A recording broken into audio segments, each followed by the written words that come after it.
శ్రీ రామకృష్ణ ప్రభ ఛానల్ను చూడండి, మాసపత్రికను చదవండి. ఓం స్థాపకాయ చ ధర్మస్య సర్వధర్మస్వరూపిణే అవతారవరిష్ఠాయ రామకృష్ణాయ తే నమః. అందరికీ నమస్కారం. శ్రీరామకృష్ణ కథామృతం, శ్రీరామకృష్ణులు విద్యాసాగర్ అనే అధ్యాయం నుండి మనం చర్చించుకుంటున్నాం. రామకృష్ణ పరమహంస వారు విజ్ఞాని గురించి చెప్తున్నారు.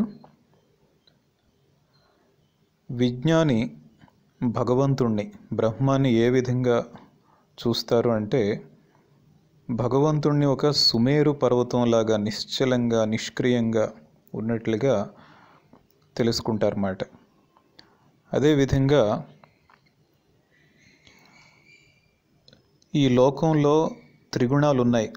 అంటే సత్వ, రజ, తమ. ఈ మూడు గుణాలు ఉన్నప్పటికీ కూడా భగవంతుడు ఈ మూడు గుణాలకి కూడా అతీతమైన వాడు. అందుకే విజ్ఞాని భగవంతుణ్ణి ఏ విధంగా గాంచుతాడు అంటే, గుణాతీతుడు, అదేవిధంగా షడైశ్వర్య సంపన్నుడు. షడైశ్వర్య సంపన్నుడు అంటే ఏంటి? ఈ బ్రహ్మాండంలో ఎన్నో ఉన్నాయి కదా, మనస్సు, బుద్ధి, భక్తి, వైరాగ్యం, జ్ఞానం, ఇవన్నీ కూడా భగవంతుని యొక్క సంపదలు మాట. ఇంకా మనం చూసినట్లయితే ఈ సృష్టిలో ఎన్నో వస్తువులు ఉన్నాయి కదా, సూర్యుడు, చంద్రుడు, నక్షత్రాలు, వివిధ రకాలైన జీవులు. కాబట్టి ఇవన్నీ కూడా భగవంతుని యొక్క సంపదలు. ఇప్పుడు ఇల్లు వాకిలు లేనివాడిని ఎవరైనా మనం జమీందారు అని పిలవం కదా. అదేవిధంగా భగవంతుడు షడైశ్వర్య సంపన్నుడు మాట, షడైశ్వర్య పూర్ణుడు. లేదంటే ఎవరు ఆయన మాట వినరు కదా. అందుకే ఇటువంటి సంపదలన్నీ కూడా భగవంతునికి ఉన్నాయి. అయితే ఇక్కడ ప్రశ్న వస్తుంది, విజ్ఞాని ఎందుకు భక్తిని మరలా అవలంబిస్తారు? ఎందుకు? దీనికి సమాధానం ఏంటంటే, నేను అనే అహంబుద్ధి పోదు కాబట్టి. అదే విధంగా అంటే, సమాధి స్థితిలో ఉన్నప్పుడు అహంబుద్ధి పూర్తిగా తొలగిపోతుంది, నేను అనే భావం ఉండదన్నమాట. మరలా వెంటనే అది వచ్చి చేరుతుంది. ఇప్పుడు ఈ సామాన్యుల విషయం చూసినట్లయితే ఇంకా అహంబుద్ధి అన్నది ఎప్పటికీ పోదు. అది ఏ విధంగా ఉంటుంది అంటే, ఈ రావి చెట్టు ఒక దగ్గర మనం నరికామంటే మరలా తర్వాత రోజు మరొక దగ్గర అది ఆరంభమైపోతూ ఉంటుంది. అది సామాన్యుల పరిస్థితి. అయితే విజ్ఞానికి ఏమవుతుంది? సమాధి స్థితిలో నేను అనే భావం పోయినప్పటికీ మళ్ళా ఆ భావం వస్తుంది. కాబట్టి వారు ఏంటంటే భక్తిని అవలంబించుకొని నేను భగవంతుని భక్తుణ్ణి అని పెట్టుకుంటారన్నమాట. రామకృష్ణుల వారి జీవితంలో కూడా మనం చూసినట్లయితే వారు ఎప్పుడు కూడా అంటూ ఉండేవారు ఆ విధంగానే. అమ్మ అమ్మ అంటూ పిలుస్తూ జగన్మాత యొక్క భక్తునిగా ఆయన భావించుకుంటూ ఉండేవారు అన్నమాట. ఇంకా సామాన్యుల పరిస్థితి, సామాన్యుల్లో ఉండే నేను అనే భావం ఏ విధంగా ఉంటుందో మనం మరొక ఉదాహరణ చూసినట్లయితే,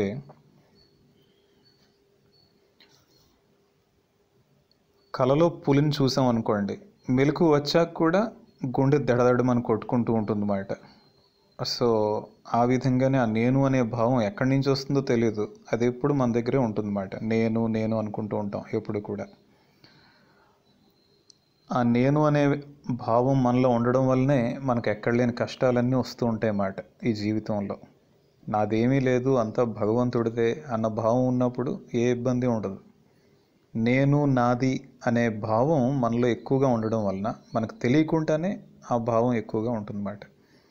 అది ఉండడం వల్లనే మనకు ఎక్కడ లేని ఇబ్బందులన్నీ వస్తూ ఉంటాయి. అది ఏ విధంగా అంటే, ఎద్దు అంబా అంబా అంటూ అరుస్తుంది, అంటే అహం అహం, నేను నేను అని. అందుకే ఎక్కడ లేని కష్టాలన్నీ పడుతుందన్నమాట. నాగలికి కడతారు, భూమిని దున్నే సమయంలో దెబ్బలు తింటుంది, ఎండకు ఎండి వానకు తడిసి ఎంతో కష్టపడుతుంది. అది ముసలిది అయిపోయిన తర్వాత కూడా కసాయివాడు దాన్ని నరికి దాని తోలు వలిచి దాంతో చెప్పులు కొడతాడు, డోలు చేస్తాడు. అప్పటికీ దెబ్బలు తప్పవు. ఆ డోలు చేస్తాడు అంటే విపరీతంగా కొడుతూ ఉంటారు కదా డోలు పైన, ఆ దెబ్బలు తగులుతూనే ఉంటాయి గట్టిగా. ఇంకా దాని కష్టాలకు అంతే లేదు మాట. ఆ తర్వాత దాని ప్రేగులు, నరాలు ఇవన్నీ చీల్చి దూది తయారు చేసే పనిముట్టిగా తయారు చేస్తారు. ఆ దూదిని తయారు చేసేవాడు ఆ దూదిని చేస్తూ ఉంటే అప్పటికి దానికి తెలివి వచ్చి తుహు తుహు అంటుందన్నమాట. అంటే ఆ శబ్దం ఆ విధంగా వస్తుంది కదా, అంటే నువ్వే నువ్వే అని. అప్పుడు మాత్రమే దాని కష్టాలు తీరుతాయి. అప్పుడు వరకు కూడా దానికి దెబ్బలు తప్పవు. అదేవిధంగా ఎప్పుడైతే మనం ఓ భగవంతుడా, నేను నీ దాసుణ్ణి, నువ్వే నా ప్రభువువి, నేను నీ బిడ్డను, నువ్వు నా తల్లివి, ఇటువంటి భావం మనకు కలిగినంత వరకు కూడా ఈ జీవితంలో మనకి ఆ ఎద్దులాగే మనం ఇబ్బంది పడాల్సి వస్తూ ఉంటుంది, మనకు దెబ్బలు తగులుతూనే ఉంటాయి. ఆ భావం వచ్చిన తర్వాత మాత్రమే మనలో కొంతైనా ప్రశాంతత అనేది వస్తుందన్నమాట. ఈ నేను అనే భావం గురించి ఇంకా అర్థం చేసుకోవడానికి ఒకసారి శ్రీరామచంద్రమూర్తి ఆంజనేయుడిని అడుగుతారు, చూడు ఆంజనేయ, నువ్వు నన్ను ఎటువంటి భావంతో చూస్తున్నావు? అప్పుడు ఆంజనేయ స్వామి చెప్తారన్నమాట, ఓ ప్రభు, నాకు ఎప్పుడైతే నేను అనే భావం ఉంటుందో అప్పుడు నువ్వు పూర్ణుడవు, నేను నీ అంశను, నువ్వు నా ప్రభువువి, నేను నీ దాసుణ్ణి, ఈ విధంగా భావిస్తూ ఉంటాను. అయితే తత్వజ్ఞానం కలిగినప్పుడు మాత్రం నువ్వే నేను, నేనే నువ్వుగా నేను గాంచుతూ ఉంటాను. కాబట్టి మన మనస్సులోనే ఎన్నో భావాలుగా వచ్చే అవకాశం కూడా ఉంటుందన్నమాట. ఒక్కోసారి మన మనస్సు బాగా ఉన్నతమైన స్థితిలో ఉన్నప్పుడు అటువంటి భావం కలగవచ్చు. లేదు అంటే సాధారణమైన స్థితిలో మాత్రం భగవంతుడిని ఎప్పుడూ కూడా నేను మీ భక్తుడిని, ఆ విధంగానే మనం చూసుకోవాలన్నమాట. భగవంతుడు నా యొక్క ప్రభువు, లేదంటే నా తల్లి, ఈ విధంగా చూసుకోవడంలో మనకు చాలా అనుకూలంగా ఉంటుంది. సేవ్య సేవక భావం అంటారన్నమాట. అంటే నేను సేవ చేసేవాడిని. ఎవరికి సేవ చేయాలి? భగవంతునికి సేవ చేయాలి. సేవ్య అంటే మీనింగ్ అదన్నమాట. అంటే భగవంతునికి సేవ చేయడం కోసం నేనున్నాను, ఎందుకంటే నేను దాసుడిని కాబట్టి. ఆంజనేయ స్వామి ఆ విధంగానే ఉండేవారు కదా. ఆంజనేయ స్వామి భావం అదేమాట. ఈ జీవితంలో అజ్ఞానం అంతా ఏంటి అంటే నేను, నాది, ఈ రెండే అజ్ఞానం. నా ఇల్లు, నా డబ్బు, నా విద్య, నా సంపద, ఇవన్నీ కూడా అజ్ఞానం నుండి వస్తూ ఉంటాయి అన్నమాట. మనం ఎప్పుడు కూడా ఏ విధంగా అనుకోవాలి అంటే, ఓ భగవంతుడా, నువ్వే కర్తవు, ఈ వస్తువులన్నీ కూడా, ఇల్లు, వాకిలి, భార్యాపుత్రులు, బంధువులు, స్నేహితులు, ఇవన్నీ కూడా నీకు చెందినవే, నాదంటూ ఏమీ లేదు ఇక్కడ అన్న భావం మనకి జ్ఞానం ద్వారా వస్తుందన్నమాట.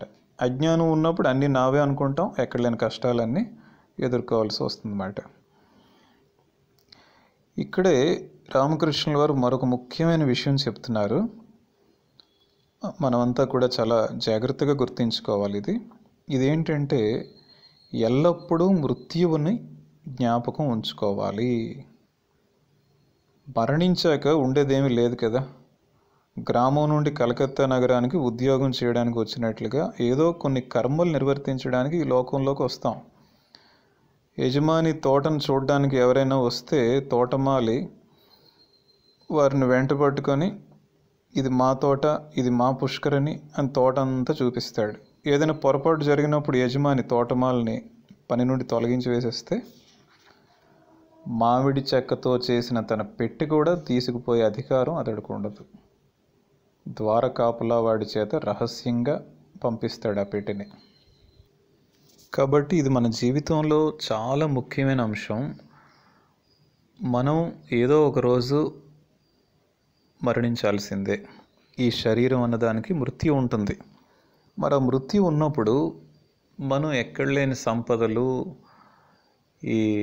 ఇవన్నీ కూడా సంపాదించుకొని, ఎక్కడ లేని ఆస్తుపాస్తులు ఇవన్నీ కూడా సంపాదించుకొని మనం చేసేదేముంది? మరణించేటప్పుడు ఏమీ కూడా తీసుకువెళ్ళాం, ఖాళీ చేతులతో వెళ్ళాలి. మరి దేనికి అంత తాపత్రయం? ఇవన్నీ కూడా సంపాదించడం కోసం. దానికి నిజంగా అంత సమయం వృధా చేయాలా? సో ఈ విషయం ఏంటంటే మన జీవితంలో చాలా ప్రధానమైన అంశం అన్నమాట. ఎల్లప్పుడూ మృత్యువును జ్ఞాపకం ఉంచుకోవాలి. రామకృష్ణుల వారు చాలా స్పష్టంగా చెప్తున్నారు, నిజంగా మనం ఆధ్యాత్మిక జీవితంలో పురోగతి చెందాలన్నా, లేదు అంటే ఒక మామూలు లైఫ్లో కూడా, మామూలు జీవితంలో కూడా ఉన్నతిని చేరుకోవాలి అంటే ఇది చాలా ప్రధానమైన అంశం అన్నమాట. ఒక మంచి మార్గంలో మనం వెళ్ళాలి అంటే ఇది ఒక ప్రధానమైన అంశం. ఎందుకంటే చెడు మార్గంలో వెళ్ళి మనం సాధించేది ఏముంది? చివరికి ఏదో ఒక రోజు వెళ్ళిపోవాల్సిందే. ఆ వెళ్ళేదేదో కొన్ని మంచి పనులు చేసే వెళ్ళొచ్చు కదా. ఎందుకు మనం చెడు మార్గంలో వెళ్ళాలి? ఎందుకు మనం ఆధ్యాత్మిక మార్గంలో వెళ్ళకూడదు? మనం ఈ లోకంలోకి రావడం ఎటువంటిది అని చెప్తున్నారు? ఇంటి దగ్గర నుంచి ఏమైనా పని మీద బయటకు వెళ్ళారు, రోజంతా పని చేసుకున్నారు, అంతా అయిన తర్వాత మళ్ళీ ఇంటికి చేరుకుంటారు కదా. ఎవరైనా అంతే కదా. మరలా తిరిగి ఇంటికి రావాల్సిందే. ఒక్కొక్కసారి పని ఎక్కువగా ఉంటే 3 రోజులు, 4 రోజులు, లేదంటే నెల, 2 నెలలు. బట్ చివరికి ఏంటంటే మరలా ఇంటికి చేరుకోవాల్సిందే. మరీ ఎక్కువైతే కొన్ని సంవత్సరాలు. అయితే చివరికి మాత్రం లక్ష్యం మరలా ఇంటి దగ్గర నుంచి వెళ్ళాం, మళ్ళీ ఇంటికి చేరుకోవాలి. అదే విధంగా మనం కూడా ఈ లోకంలోకి ఏదో పని మీద వచ్చాం. ఆ పని చేసుకున్న తర్వాత, ఆ పని ముగించిన తర్వాత మరలా మన స్థానానికి మనం వెళ్ళిపోవాల్సిందే. ఆ విషయం మనం జాగ్రత్తగా గుర్తించుకుంటే మన జీవితంలో చక్కని మార్పులు వస్తాయన్నమాట. భగవంతుడు 2 సందర్భాల్లో నవ్వుతాడు. ఒక సందర్భం ఏంటంటే రోగి తల్లితో వైద్యుడు ఏం భయం లేదమ్మా, నీ బిడ్డకి నయం చేస్తాను అని అన్నప్పుడు భగవంతుడు నవ్వుతాడు మాట. ఎందుకంటే అది విన్న భగవంతుడు అనుకుంటాడు, ఆ బిడ్డను రక్షించే అవకాశం ఉందా లేదా ఇవన్నీ కూడా నిర్ణయించేది నేను అని మనసులో అనుకొని, ఈ వైద్యుడేమో తానే రక్షిస్తాను అనుకుంటూ చెప్తున్నాడు, అంతా తన చేతిలో ఉన్నట్టు అని అనుకొని ఒకసారి నవ్వుతాడు మాట భగవంతుడు. అంటే అక్కడ వైద్యుడు ఏమనుకుంటున్నాడు అంటే భగవంతుడే కర్త అన్న సంగతి మర్చిపోయి నేనే కర్తను అని అనుకుంటున్నాడు మాట. ఇంక రెండో సందర్భం ఏంటంటే 2 అన్నదమ్ములు భూమిని పంచుకుంటూ ఈ వైపు నాది, ఆ వైపు నీది అంటున్నప్పుడు కూడా భగవంతుడు మనసులో అనుకుంటాడు మాట, నా ఈ జగత్ బ్రహ్మాండాన్ని వాళ్ళు నాది నీది అంటున్నారు అనుకొని మరలా రెండవసారి నవ్వుతాడంట భగవంతుడు. కాబట్టి మనం గుర్తించుకోవాలి, ఏ క్షణంలోనైనా సరే ఆ మృత్యువు ఈ శరీరానికి రావచ్చు. కాబట్టి ఈ సంపదలు వీటిపైన మనం ఆసక్తి పెంచుకోవడంలో అర్థం లేదు. చివరికి వెళ్ళేటప్పుడు నాది అంటూ ఏమీ ఉండదు, ఖాళీ చేతులతోనే వెళ్ళాలి. కాబట్టి ఉన్న సమయం కాస్త మనం భగవంతునిపైనే ఆ సమయాన్ని కేటాయించగలిగితే, మన మనస్సుని భగవంతునిపైనే లగ్నం చేయగలిగితే అది మనకి ఎంతో ప్రయోజనకరంగా ఉంటుంది. అందరికీ నమస్కారం.